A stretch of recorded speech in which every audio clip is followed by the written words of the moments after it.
Hey, y'all, hey. I'm starting a little early, you guys. We're down here at the Novant Hospital on Hartwell Lanes in Charlotte, North Carolina. And I've already heard the story from LaShonda, one of the families, and that has stated some medical negligence was being started.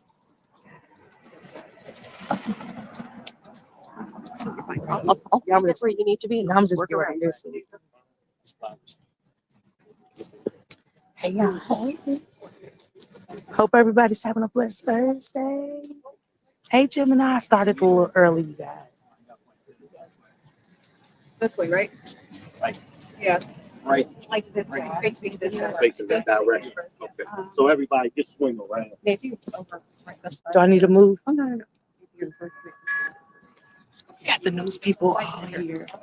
Yes. Some of the biggest news stations in Charlotte are here. This is the family of LaShonda, you guys.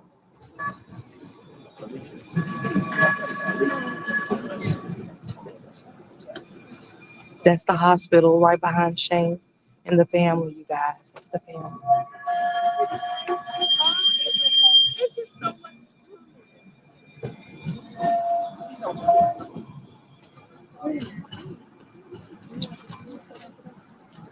Sure. Let me show y'all a picture of the baby. Can I get a picture of the baby?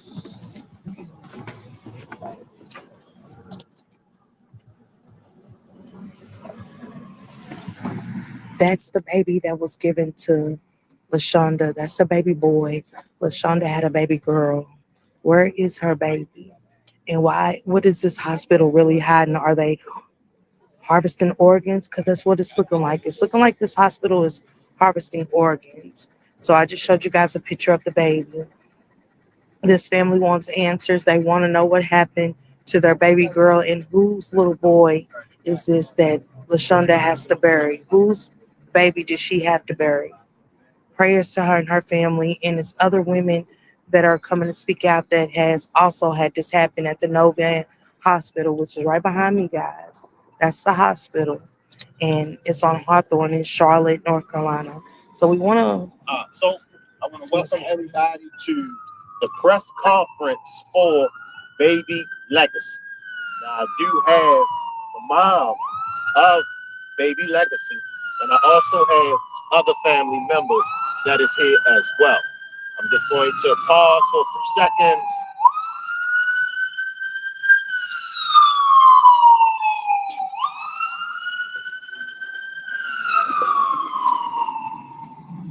I know you guys are this far because of your video. Yes, you do what you need to do. You do. we got the news people here, y'all. So bear with me, okay? All right, so we're here for justice for Baby Legacy. Now, we don't know exactly where Baby Legacy is. Now, the mom feels as though Baby Legacy is still alive and she's out there. And so that's the purpose of this press conference. It's just not on the other side today, right? So maybe if I let the mom speak, then maybe the noise will stop. Mom, what does this press conference?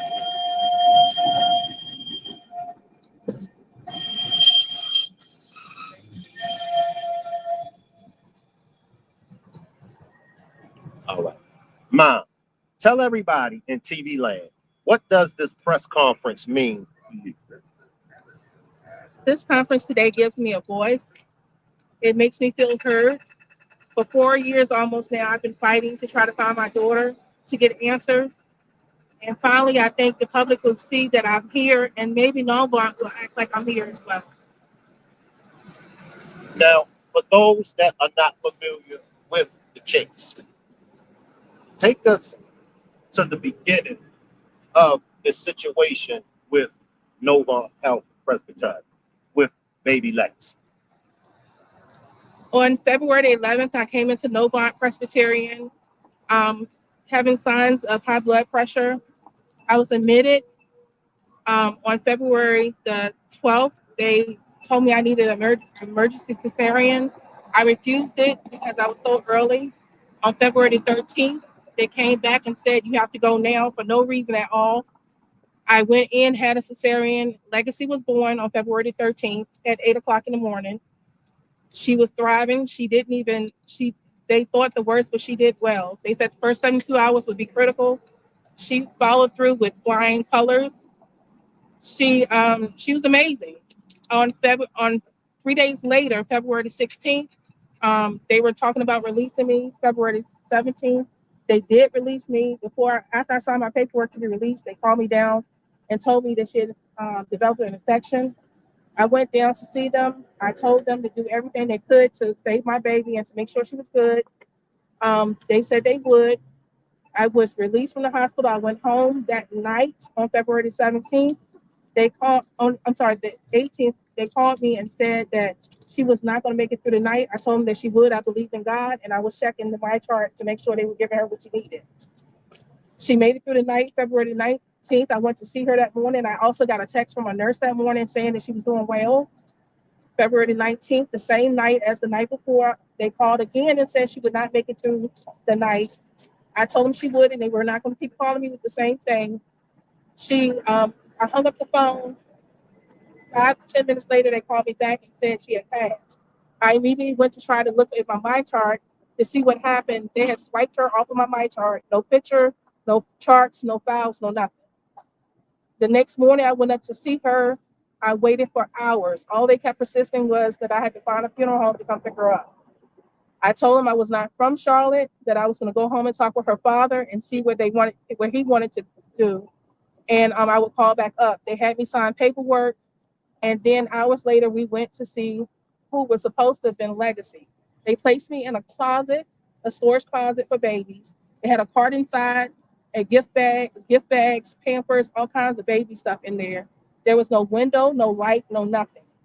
They put me in a closet. They brought me a baby wrapped in a whole bunch of blankets. I don't know what the baby looked like. There was no light. I don't know what the baby looked like. The two people that with me, any of us can't remember.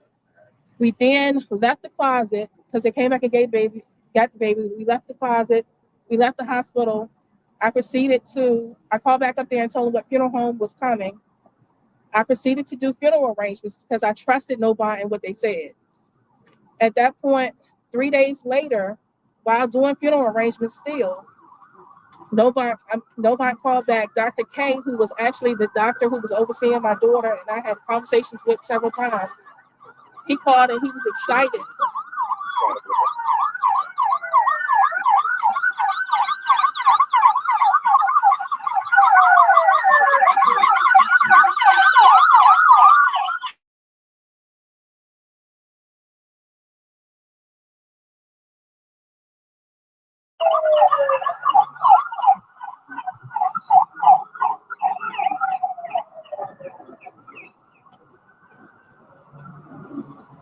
He then proceeded to tell me how well Legacy was doing. He told me who he was, and then told me how well Legacy was doing.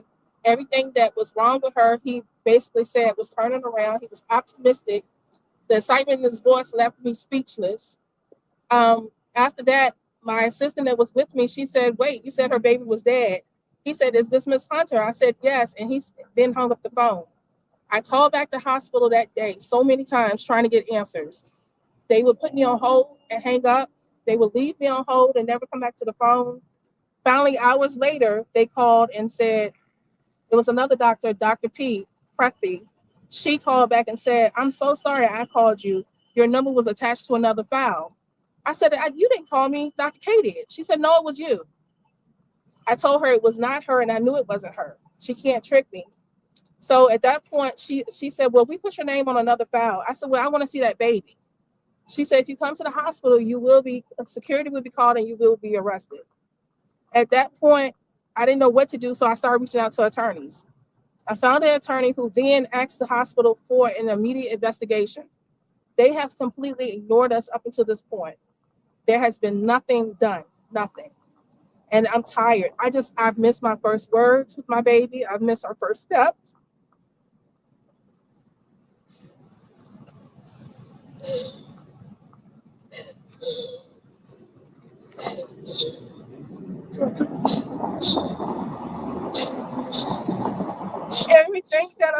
Every milestone that mothers get to experience, I have missed.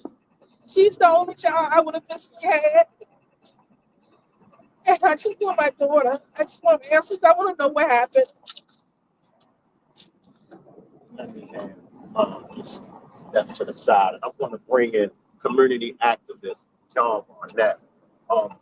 Now, John Barnett, what do you see wrong with this case? Well, thank you all for being here.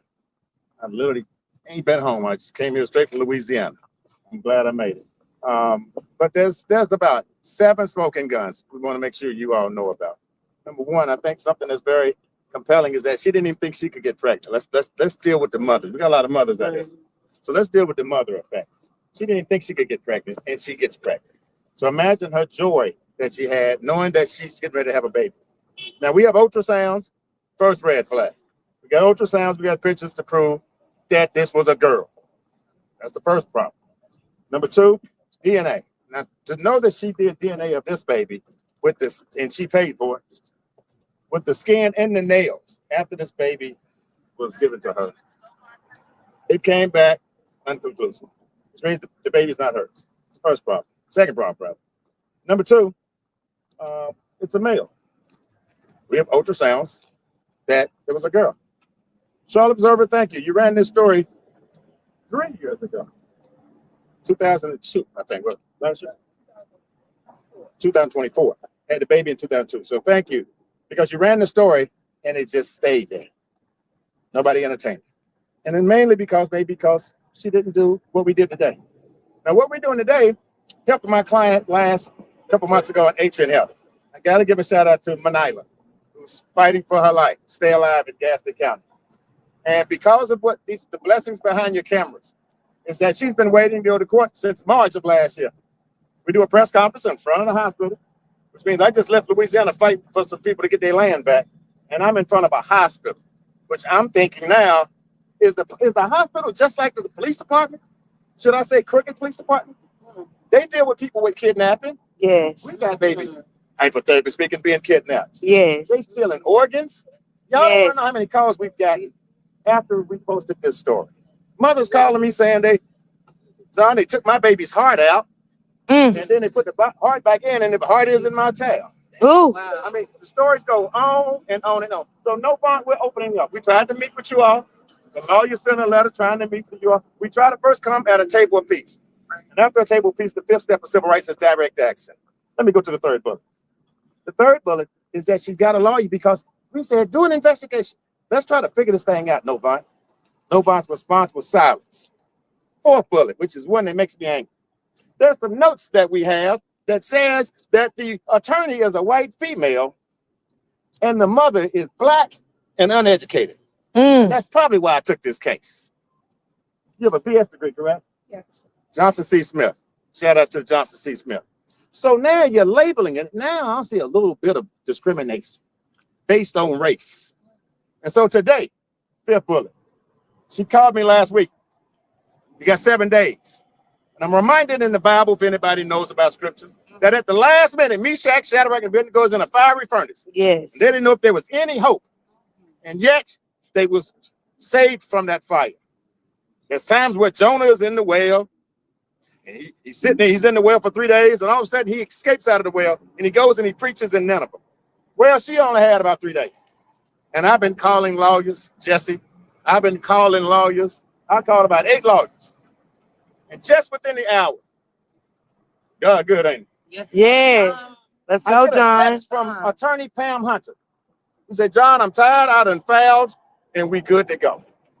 Just 20 minutes ago. So now what does that mean? That means now Novant, since you ignored this sister, since you ignored me, since you ignored an attorney, I don't know where she is, but she's a blessing. What's your attorney name? Christian King. Christian King. I don't know where you are. I know she's having some health problems. She fought, and she's not even a civil lawyer, y'all. I think she deals with embezzlement. But even she's seen something was wrong. And as I said before, WCNC, if something looks like a snake, If something crawls like a snake, if something acts like a snake, it must be a what, y'all? A snake. It must be a snake. So today we're exposing snake-like activity. I'm appalled at the fact. I got mad when they said uneducated black woman. Uneducated black woman. Who made those notes? What do I need to do to initiate another demonstration at this hospital? Ooh. Do I need to tell people not to come to Novant? Because I just told them a couple months ago from Manila, don't go to Atrium Health. If we don't get a court date, I'm going to tell black women in Charlotte. And I ain't got a big voice, but I got a little voice. And I'm passionate about what I do. And I told them at Atrium Health in front of that hospital, just like we're standing here, y'all. And I told them, I'm going to encourage people to come to Novant, Atrium Health, if you don't give us a court date. And the next day, they called the presidential candidate, who's our lawyer, former presidential candidate, John Edwards, and say, let's get a court date on the docket. Let's hurry and get a court date. Now, the mother hadn't heard from Atrium Health from March to November until we did what? Direct action. I don't want to do this. It's embarrassing.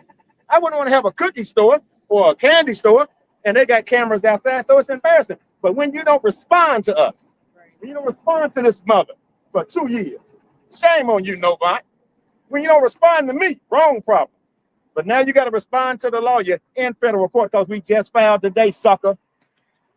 And we ain't playing games. I'm telling you, we're not playing games. These messages I got from these mothers in Novant has disturbed my spirit. And that ain't a good thing. I seen Reverend Sharpton mad once, my mentee. I'm a mentor, rather. And I never seen him angry, but he got angry. I heard Malcolm X got angry one time when a black man was beaten by the police in California. Well, today, these tears don't lie. The ignorance of this lady for 3 years don't lie. And 3 is a good number. Because in the Bible, 3 is a good thing. Yes. Right? Meshach, Shadrach, and Abednego was 3 of them, right? Right. Jesus rose on the what? 3rd day, right? Paul was blind for how many? 3 days, right? So today, time is up, Novant. I bet you go call us now. And I ain't even booked her for Roland Martin yet, because I got to book Louisiana first. But she's next in Roland Martin's list of 2 million subscribers. All I have to do is just shine a light. Reverend Sharpton said, if there's roaches inside of a house, John, turn the light on. What happened to those roaches? They scatter. Hey. So I don't bite my tongue, Novant. We had to do it. I didn't want to do it, buddy, but we had to do it. We had to come out here. I had to text Jesse at 6 o'clock this morning. I text Gina Esposito. I text everybody and their mama. And I said, thank you for coming out today, because this ain't for me. I care not about these cameras. I care about this lady getting justice and closure. Where is the missing baby? Right. Is it that they hid the other baby or gave it away? So they won't have a double lawsuit, y'all? Let's just treat the black woman any kind of way. And how soon we forget the Tuskegee experiment, where they injected syphilis in the veins of black people. Jesus. And y'all think the people that injected the virus, I wonder where are their kids? I wonder where are their grandkids? Are they in here? Think about that. People ask, who's the next Malcolm X? Who's the next Dr. King? No. Where's the grandchildren of the slave masters? They used to beat my granddaddy. That's what I want to know. Are they inside this hospital working on black babies? Are they inside of a prison beating black men down in South Carolina? I've just got a couple of questions. Where are they? What have you respond to a lawyer? My lawyer say the most disrespectful thing a business or a company or a hospital can do is not respond to my demand letter. They ignored this lady in the midst of her illness. Attorney King, thank you. And in the last 7 days, you now have a lawyer to reopen this case. So now we can come to a table of peace. Questions? Yes, I have a question for the mom. As an American woman, let's just start there. As an American woman, what does this say to you that you voted correctly? Yes. What political party did you vote for? Democrat. What do this say to the American people? And I'm going to mention the Democrat Party. What would you say to the Democrat Party? I would say this is still not fair. A lot of things still aren't fair. This is just one example of what's not fair. We have to figure out what we need to do so we can get fairness all the way across the board, regardless of what Democratic or Republican. We just need fairness all the way across the board. Answers need to be said. LaShonda, I have a question for you. So first off, can you clarify these photos? And I know you mentioned, I think in one of the videos you mentioned something about getting a photo. I'm assuming you're using. So this photo is a picture of my daughter. This is like That you've taken. this is my daughter that I had, like my baby girl that I had February the 13th. She took it when she was in the bed. And you took this photo. Yes, I took this photo of her. Yes. This is the baby that they sent to the funeral home that said that this was legacy. This is clearly a boy in every which way. This baby doesn't even look the same as my daughter. My daughter had clear marks on her forehead from skin and bruising. This baby don't have any marks, no sores, no skin, no anything. This baby is lighter than what Legacy was. Also, this baby is an older baby than my daughter, gestational. Legacy was very small. I could hold her in the palm of my hands. She was that small. This baby clearly is bigger. When Black people die, they get darker, not lighter.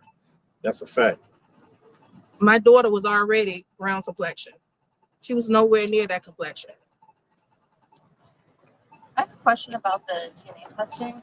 The first lawsuit mentioned that there were two DNA tests. The first one was inconclusive, and the second one was a match. Do you think the second one was incorrect? The second one couldn't have been correct because they never came and did another specimen for me or the baby. I had to sign for it, number one. I didn't sign for a second one. They did tell me they were going to come out and do one, but they never took another specimen from me nor from the baby again. So I don't know where they got the testing from. The hospital was the one who asked for it. Novant asked for a second test. I don't know what they did, but I never took a second DNA. And let me give you the CSI conspiracy on that. She has the DNA, say the baby's not hers, right? Yes.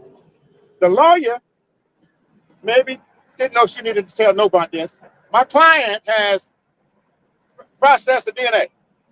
Novant says, we want a second one.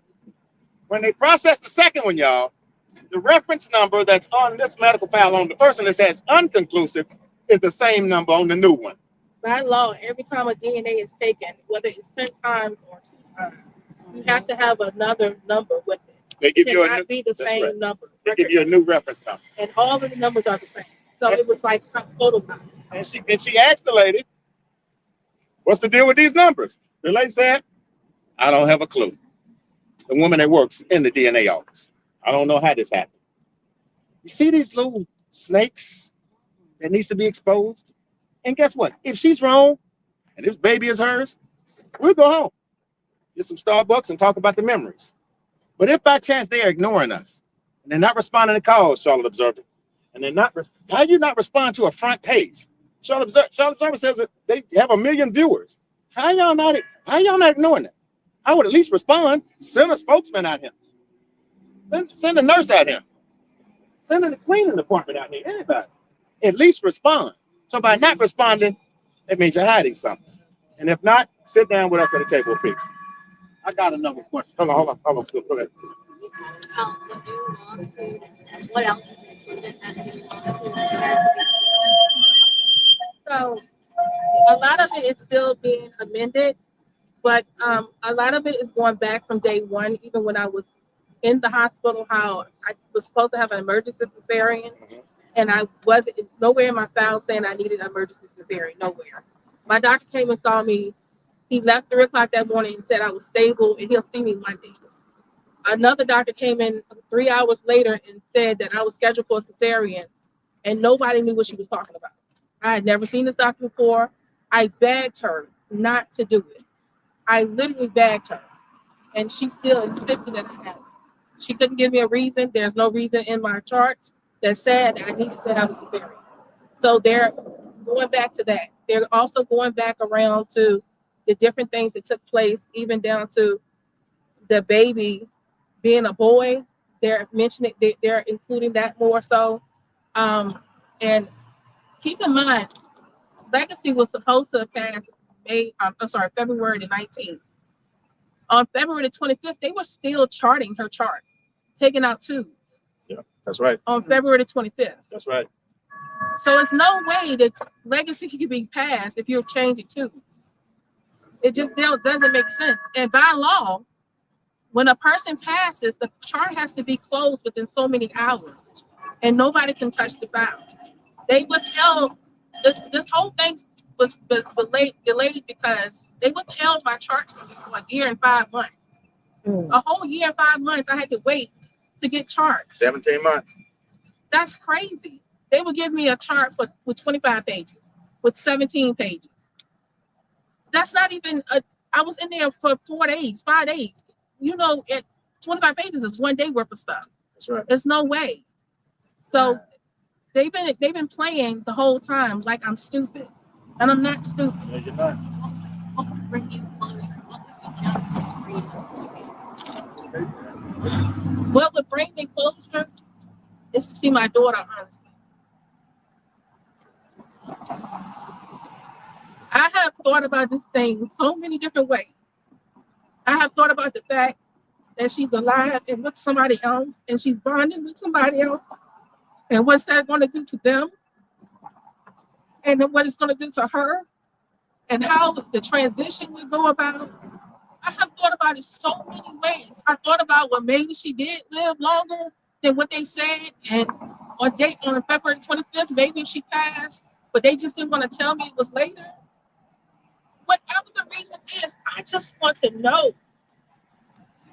I'm in a store and not knowing if that's my daughter I'm looking at or not. That's not fair to me. That's not fair. Jesus. And can I ask what happened to this baby?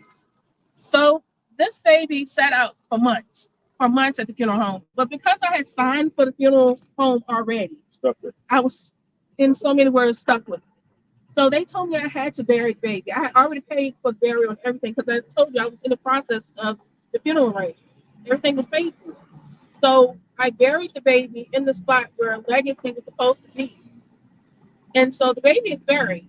I felt bad because I knew that wasn't my child, and I didn't feel right burying somebody else's baby. So I left it out. We didn't bury this baby until May 5th. So that was months later. And that was only because they said I had to do something. If it was up to me, I would have tried to find their parents and let them have this closure and bury their own kid. And Jenny, trust me, I cringed at the fact. I said, I don't know if we need to display this picture. But then I thought about Mamie Till. I thought about a little boy in Mississippi, and I just left Mississippi last month. And he was beaten, as you all know. Y'all know the Emmett Till story. Whistled at a lady, white lady, beat, tortured, shot in the head. They put a generator wheel to his leg, and I visited the Emmett Till statue in Mississippi. And they threw him in the river thinking he was going to disappear. And some people were fishing. It was a drought that year in Mississippi. The water got low, and they seen the body, pointed at it, called the police, and they pulled the body out of the Tallahatchie River. And Miss Mamie Till was challenged at exposing her son's face. But she left the coffin open. Jet Magazine ran a front page. Charlotte Observer, if you were around that time, they would have put it on the front page. But it ran around the whole world, and it triggered the movement of the civil rights movement. But she wanted to see what they did to her baby boy. So today, yes, it's you cringe at this picture. You're looking at death. You're also looking at a mother who's mourning, confused, processed a lawsuit for mental stress, and she was about to give up last week. Her deadline was this Sunday. I scrambled. And she said, I said, who gave you my number? She said, my bishop gave me your number. So shout out to Bishop Kevin Long. Shout out to Bishop Kevin Long. I got to say that. So when they're out today, we just want to entertain. Please, WCNC, Queen City News, I ain't going to say no names, WCCB, WCNC, everybody, do me a favor. Call the HR department. Ask them where does the doctor at that told her that not only was she's uneducated, but if you come up here, you're going to get arrested. Well, we're here now, and we're not arrested. My second demonstration, we might get arrested, because I don't care. I have nothing to lose. I love my job. But I will tell you this, to disrespect, she's trying to act like she's crazy when she knows she talked to her male black doctor. 4 hours later, they had to get their story together, right? They got the story together, and the doctor calls back. No, you talk to me. How absurd. So in saying that, we want justice ASAP. Questions?